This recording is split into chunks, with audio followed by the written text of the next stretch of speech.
Boa noite a todos aqui presentes e os que estão nos assistindo. Antes de iniciar, eu acho que é importante nós nos contextualizarmos no momento que nós estamos passando a nível mundial e no nosso país. Eu gostaria que todos fizessem um sentimento de paz no coração, antes da gente iniciar os estudos, que se estendesse também ao resto do mundo, principalmente onde a gente tem um foco de guerra. A gente tem que pedir em oração, de forma ecumênica, em qualquer hora, em qualquer lugar, nos unindo com outros que estão em oração e pensando naqueles que estão em sofrimento. É fato que nós espíritas sabemos que estamos nos preparando para um mundo de regeneração, e isso implica sofrimento, implica superar obstáculos e mudanças. E a gente tem que pensar nas nossas orações naqueles que a gente sempre pensa, que são as crianças, os idosos, os que estão enfermos, hospitalizados, os que estão presos em cárcere, mas estendendo isso para a condição deles que estão no meio de uma guerra. Todos esses sofrem muito mais, porque muitas vezes estão ocultos em bunkers no subsolo, ou estão tentando a fuga em condições precárias, muitas vezes cheias de obstáculos. Então, as nossas orações, que a gente sempre faz, é hora da gente estender para esses que estão em maior dificuldade. A nossa empatia tem que se voltar para eles, porque o sofrimento não está só com eles, está se estendendo para o mundo inteiro, o mundo está sofrendo as consequências, e nós também, aqui no nosso país. Então, lembremos sempre das nossas orações, de estender, fazer um sentimento de paz, para que ele abranja todas essas pessoas, principalmente os dirigentes dos países que estão conduzindo e negociando a paz para essa situação. Bom, eu vou dar continuidade a uma palestra que eu fiz anteriormente, no início do ano, sobre viagens espirituais, e agora nós vamos focar nas viagens do espírito.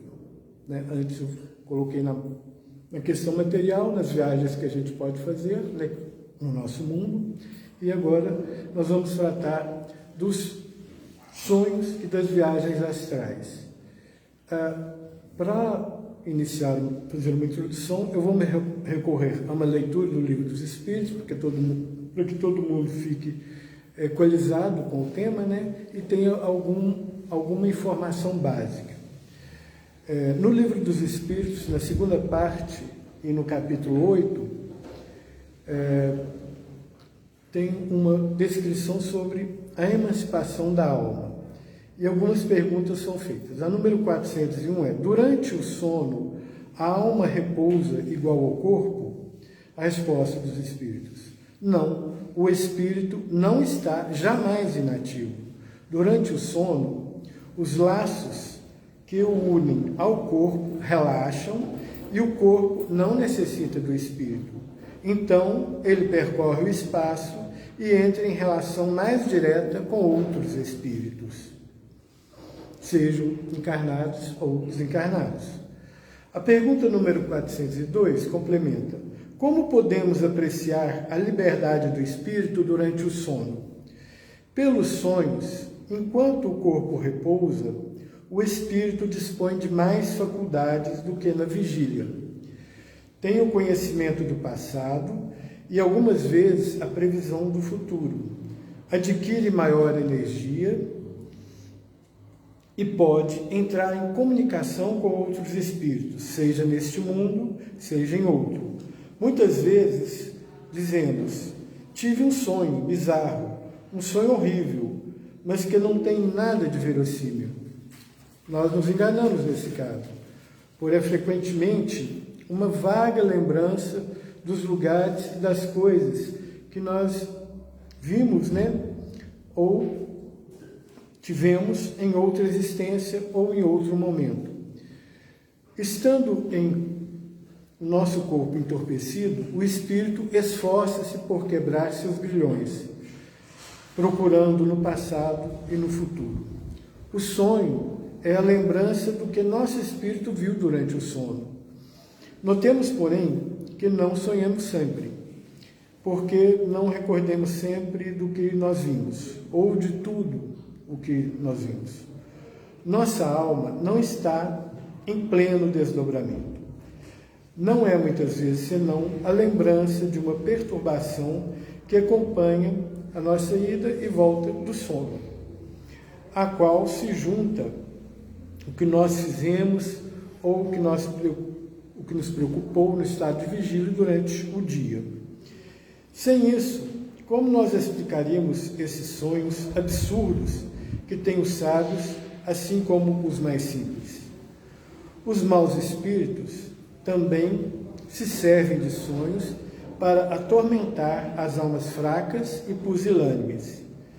De resto, veremos também, dentro em pouco, se desenvolver outra espécie de sonho. Nós vamos estudar mais alguma coisa, que é tão velha quanto o que nós conhecemos, mas a gente muitas vezes ignora a origem desse tipo de sonho, que seria o sonho de Jonas, o sonho de Jacó, o sonho dos profetas judeus e também de alguns adivinhos indianos.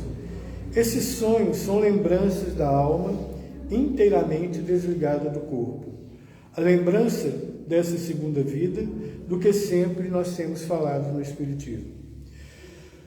Nós devemos procurar distinguir sempre duas espécies de sonhos, naqueles dos quais nós nos lembramos. Sem isso, nós podemos cair em contradição e nos erros que serão funestos à nossa fé.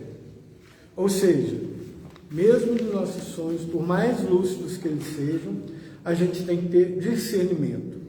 Senão a gente vai espalhar um presságio que muitas vezes não tem sentido, não vai ter fundamento e pode prejudicar outras pessoas, levar as pessoas a terem comportamentos que prejudicam o dia a dia e a vida delas. A pergunta 403 é: por que nós não nos lembramos sempre dos sonhos? Como o corpo é matéria pesada e grosseira, dificilmente o nosso corpo vai conservar as impressões que o nosso espírito recebeu, porque o nosso espírito não recebeu pelos órgãos do corpo. Os sentidos que nós temos são muito limitados. Os sentidos do espírito são muito mais abrangentes e têm a percepção do mundo espiritual. Pergunta seguinte que vem é: o que pensar da significação atribuídas aos sonhos? A gente tem muitas consultas de gente que especializa nisso, interpretação de sonho. Então, o que o Espiritismo pensa a respeito disso?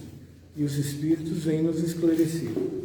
Os sonhos não são verdadeiros como entendem certos adivinhos, porque é absurdo, aí nós temos a nossa fé raciocinada, é um absurdo crer-se que sonhar com tal coisa anuncia determinada outra coisa.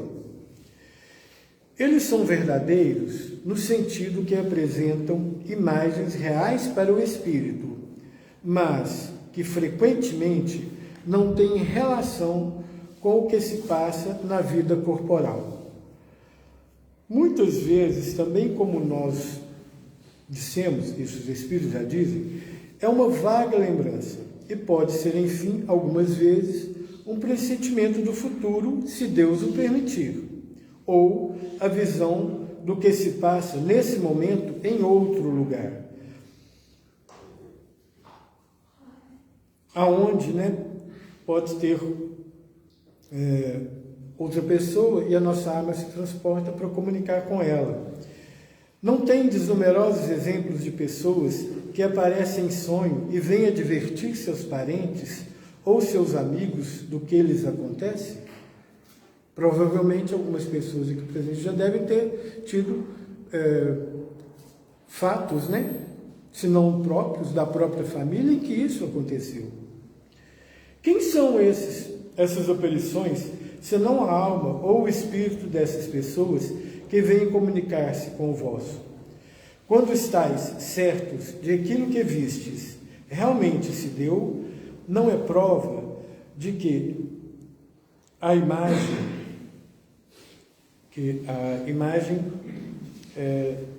não tomou parte da nossa vida, sobretudo se essa coisa não está em nosso pressentimento durante a vigília.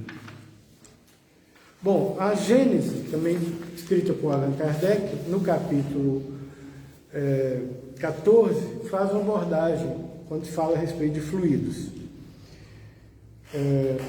No item 2, lá há a explicação de alguns fenômenos considerados sobrenaturais, como a vista espiritual ou psíquica, a dupla vista, o sonambulismo e também os sonhos. Ao fenômeno que se produz sempre durante o sono, dá-se o nome de emancipação da alma. De todas as vezes que o corpo repousa, que os sentidos ficam inativos, o espírito se despreende e percorre o espaço, confabula com os amigos e outros espíritos, livres ou encarnados. Por vezes, ao despertar, nós conservamos das nossas peregrinações no mundo espiritual, através do sono, nós conservamos uma vaga lembrança, uma imagem mais ou menos precisa que constitui o sonho. Quando nada, nós trazemos deles intuições que sugerem ideias e pensamentos novos e justificam o provérbio que a noite é boa conselheira. Assim, igualmente se explicam certos fenômenos característicos do sonambulismo natural ou magnético. Esses são assuntos que nós não vamos tratar, mas se alguém tiver curiosidade, é só consultar o capítulo que eu citei da Gênesis, que trata sobre fluidos, o capítulo 14. Assim, igualmente, se explicam certos fenômenos, como também a catalepsia, a letargia, o êxtase, e que não são mais do que manifestações da vida espirituais semelhantes ao sono. Bom, com essa introdução, eu vou partir agora para um estudo mais didático, para a gente ver as diferenciações que a gente tem entre sonhos, viagens astrais, os tipos de sonhos. E o que eu encontrei mais didático foi um texto do Edivaldo Kulcheski. Ele especifica quais são os tipos de sonhos, qual a diferença entre os sonhos comuns e as projeções astrais, e baseado também na doutrina espírita.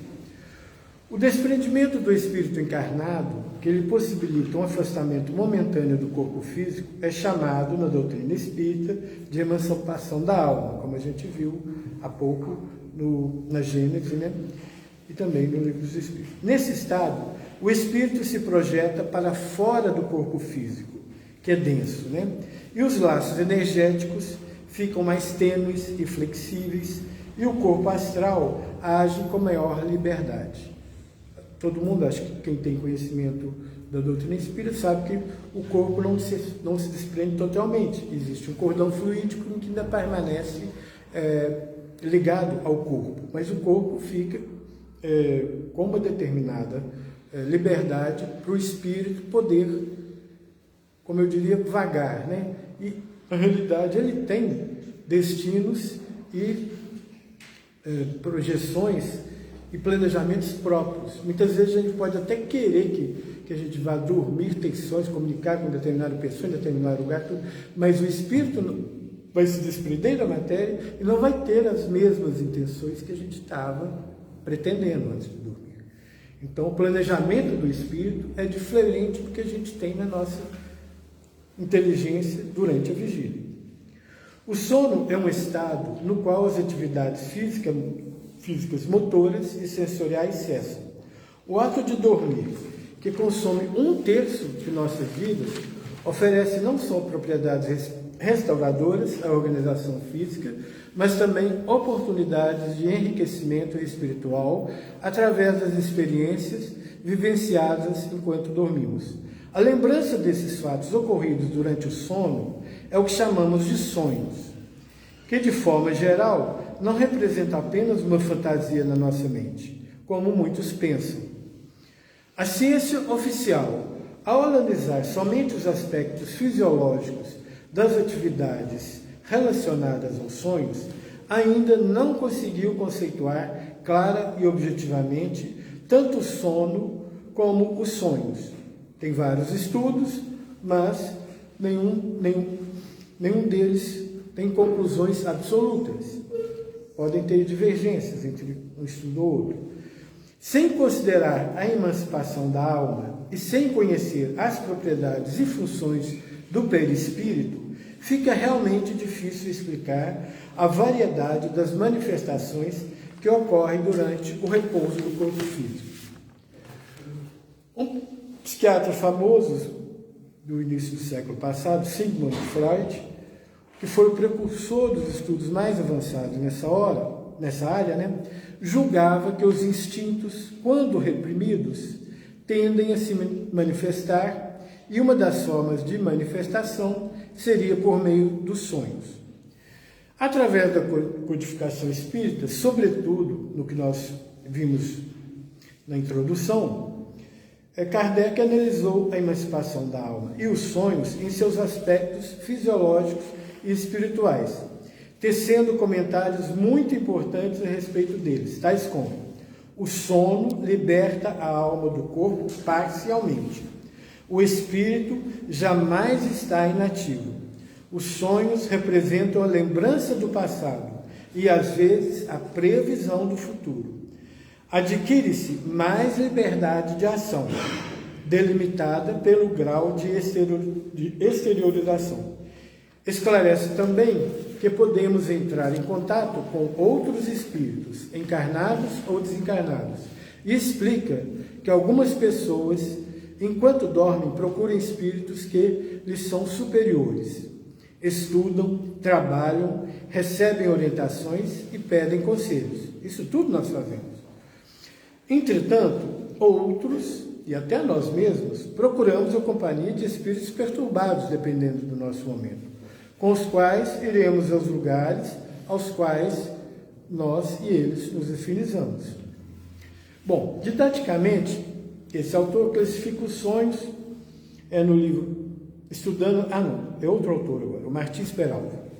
No livro Estudando a Mediunidade, ele propõe a seguinte classificação: os sonhos comuns, que repercutem em nossas disposições físicas ou psicológicas; os reflexivos, que exteriorizam impressões e imagens arquivadas na mente mais profunda do nosso espírito, incluindo lembranças de vidas passadas; e os sonhos espíritas, que se tratam de atividades reais e efetivas do nosso espírito durante o sono. Ou seja, esses últimos são denominados viagens astrais. Então está aí a diferenciação de um sonho comum do que a gente poderia classificar como uma viagem astral. Então é nesses momentos que há a inspiração daqueles profetas, santos e espíritos bem superiores que já encarnaram e que já deram o seu testemunho, muitas vezes através de viagens astrais. Bom, vamos falar de cada um. O que são os sonhos comuns? São aqueles que refletem nossas vivências do dia a dia, havendo um envolvimento e uma dominação de imagens e pensamentos que povoam o nosso mundo psíquico.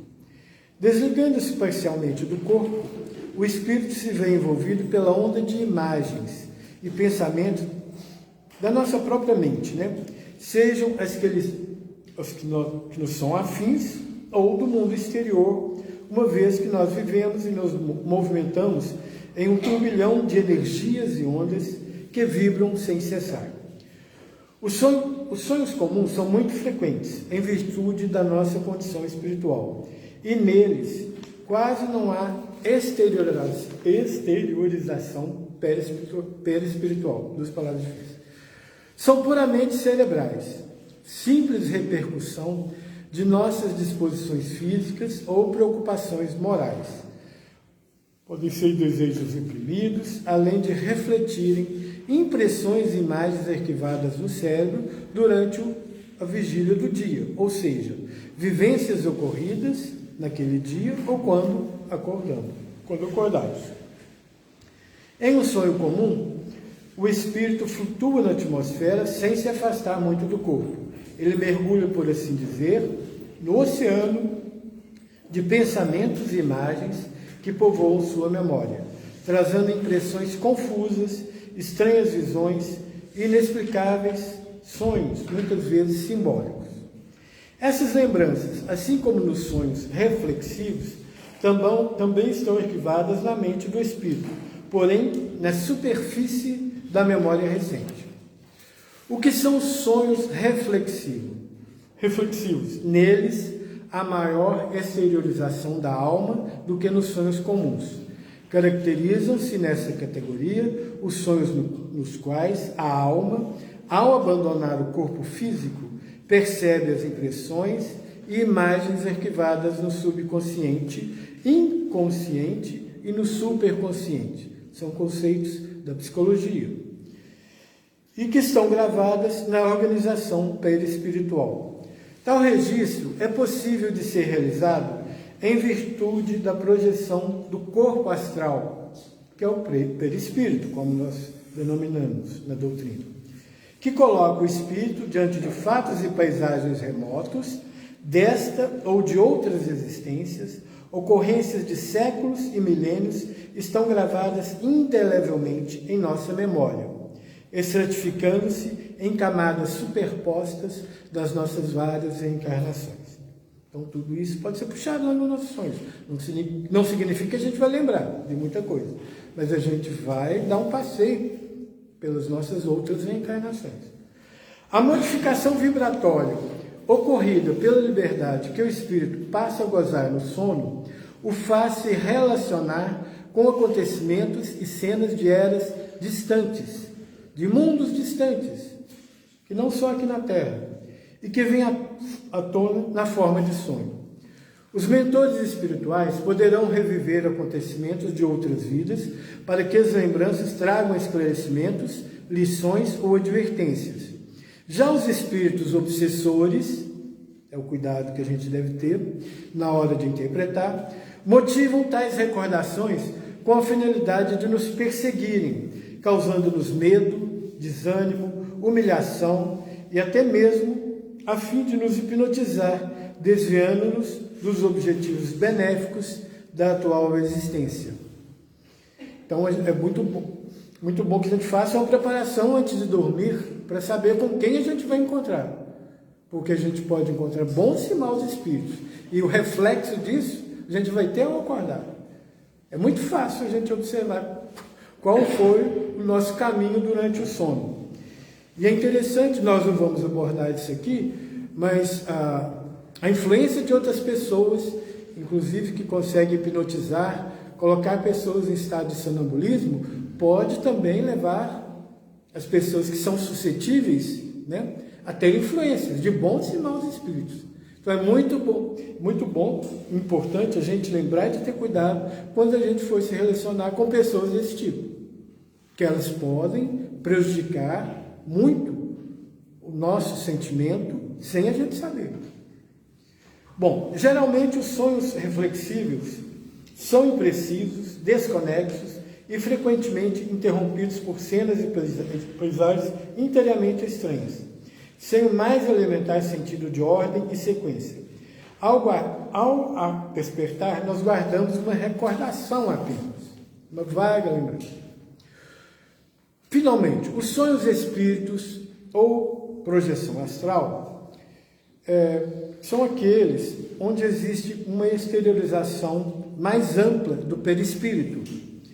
Leon Denis os caracteriza como etéreos ou profundos, em razão de uma emancipação da alma mais acentuada.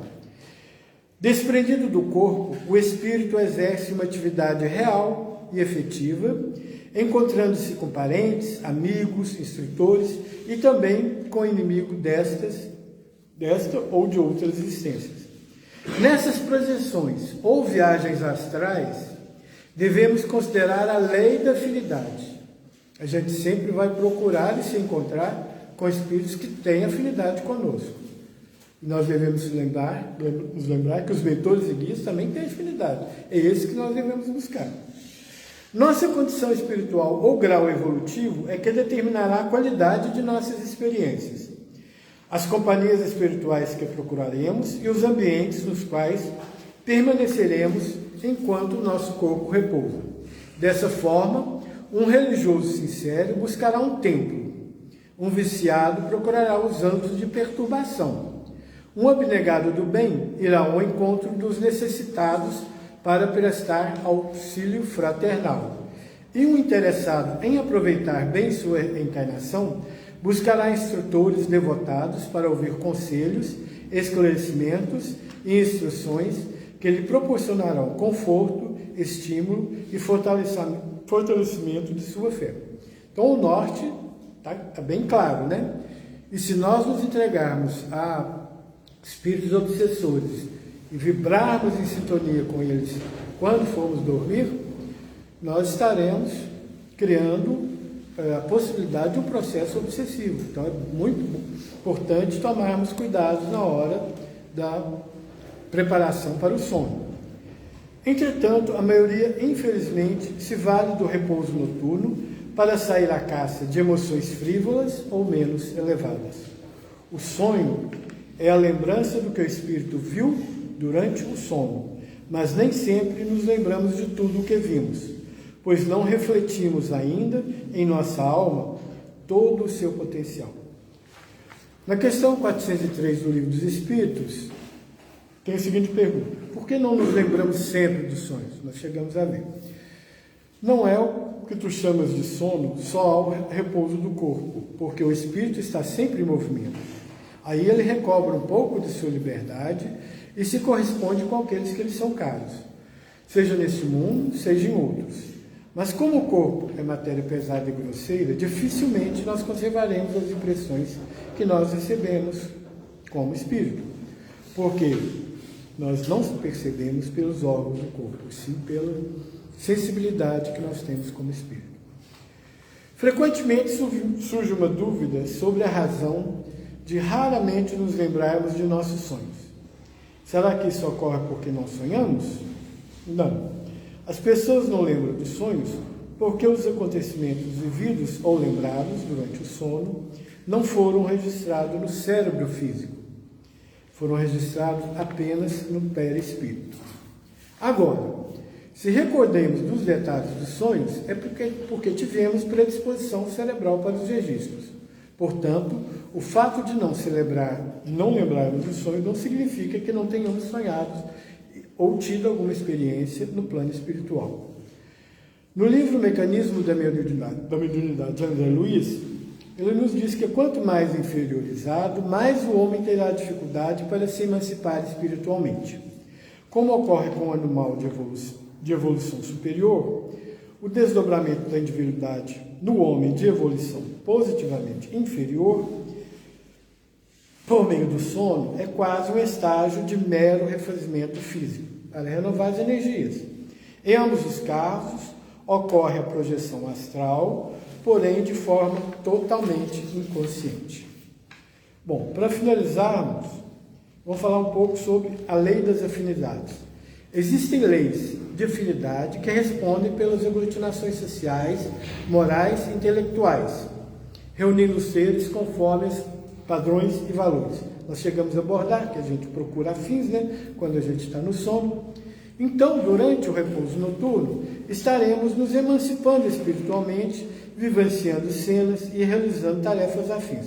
Podemos buscar companheiros que se afinizam conosco e com os nossos ideais, que são peculiares, para realizações positivas, que visam o nosso progresso material, ou em atitudes negativas e viciosas, junto com aqueles que ainda se comprazem em atos de reminiscências degradantes, que nos perturbam e desequilibram. Libertos parcialmente pelo sono, muitos espíritos seguem na direção dos ambientes que lhes são agradáveis durante a lucidez física ou nos quais gostariam de estar, caso as possibilidades normais lhes permitissem. Em resumo, os sonhos, assim como as viagens, nos planos mais sutis da existência, são retratos de nossa vivência diária e nosso posicionamento espiritual, refletindo nossa realidade interior, o que somos e o que pensamos. O tipo de vida que levarmos durante o dia, invariavelmente determinará o tipo de sonho que a noite nos ofertará. Isso é bom lembrar, não significa que só preparação antes do sono vai resolver. Essa preparação é uma vigília durante todo o tempo. Porque se nós, durante o dia, tivermos uma perturbação por nossa escolha, isso vai refletir também. Então, as nossas tendências, nosso comportamento, todas as nossas ações também vão refletir nos nossos sonhos. Portanto, dorme-se como se vive, sendo os sonhos o retrato emocional da nossa vida moral e espiritual. Bom, eu cumpri o tempo, não sei se alguém tem alguma dúvida que ele queria perguntar, mas eu posso depois esclarecer, quem quiser. E quem quiser se aprofundar mais, né, além dos textos que nós lemos, tem mais informações, tanto no livro dos Espíritos como na Gênesis. Tem um autor que escreveu bastante sobre isso, 3 volumes, chama-se Wagner Borges. Nos 3 volumes ele fala sobre viagem espiritual. E o próprio Allan Kardec tem um livro exclusivo que chama Viagem Espírita, de 85 páginas, falando sobre esse tema específico. Foi escrito em 1862. Eu agradeço a atenção e estou à disposição, depois de terminar a reunião, se alguém quiser algum esclarecimento, estou às ordens.